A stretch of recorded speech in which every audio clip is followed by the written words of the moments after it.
Benvenuti in questo nuovo video e bentornati nel mio canale. Io sono Beto97 e quest'oggi e questa sera più che altro siamo a car fishing.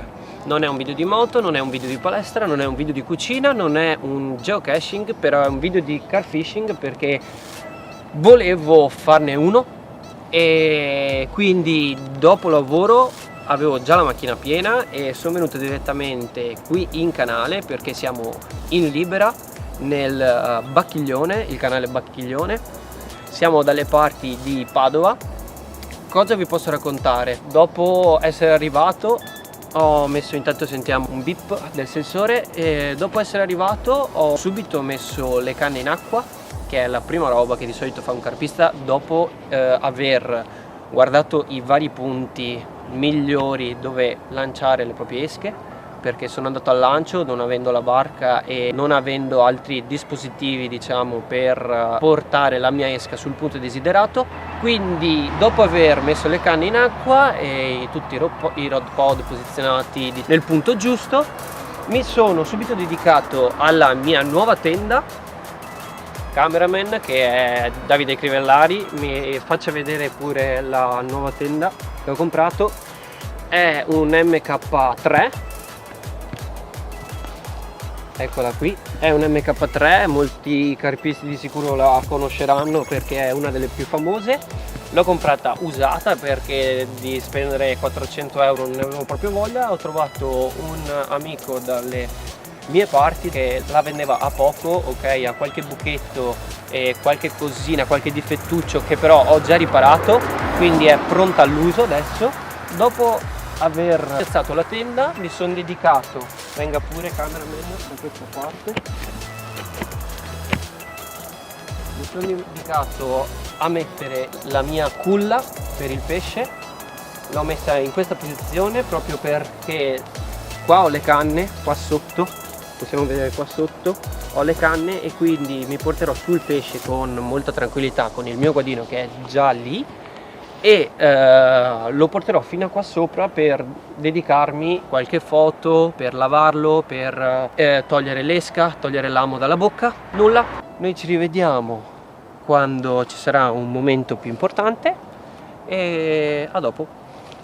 Ed eccoci qua la mattina ragazzi e come potete capire bene la nottata non è stata proficua e ci sono state numerose partenze, numerose boccate, ma nulla da portare a guadino, in quanto molto probabilmente in questo punto del fiume c'è molto pesce piccolo, di piccola taglia, ci sarà molto pesce di disturbo, in quanto per tutta la notte ho sentito suonare i sensori e nessun sensore diciamo che partiva all'impazzata come piace a noi carpisti. Posso farvi vedere meglio in questo caso la tenda, dato che ieri sera non si riusciva a vedere molto bene con le riprese. Come ho detto, questa è la mia MK3 della Nash, con al suo interno anche un Benny che sta dormendo.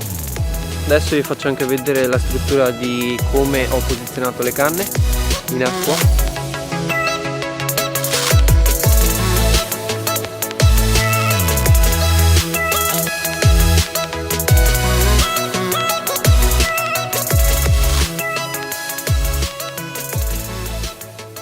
Ed eccoci qua sul punto di pesca. E come potete vedere queste canne sono in direzione della sponda opposta, una che punta diciamo più a monte e l'altra un pelo più a valle.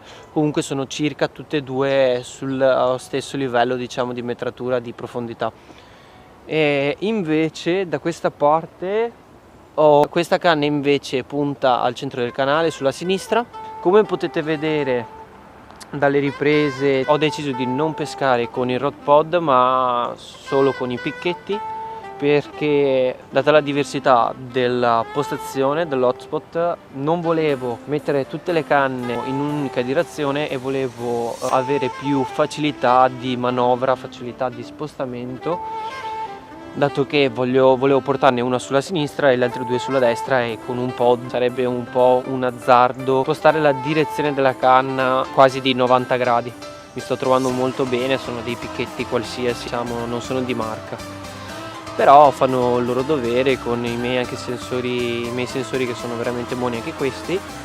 E anche questi non sono di una marca stratosferica, però fanno il loro dovere, hanno la regolazione di sensibilità, la regolazione del volume, il cambio di tono e vabbè l'accensione e spegnimento, e se dopo ho voglio posso anche metterli in vibrazione. Diciamo che non è stato un cappotto totale, perché stamattina alle 7 mi è partita la canna sulla sinistra, però ho tirato su un piccolo siluro e quindi non mi sono neanche messo là a fare il video. Non ho dato tanta importanza a questo pesce, come potete sapere. Per i carpisti non è che sia una gran felicità prendere un siluro, però vabbè dai, almeno ho preso qualcosa dopo una notte insonne a sentire all'impazzata sti sensori che bippavano, davano 2 colpetti e dopo non partiva il pesce. Almeno dai, ho potuto tirare su qualcosina dal fiume. Per ora è tutto, vediamo se in questi ultimi momenti, diciamo, di pesca riesco a fare qualcosa.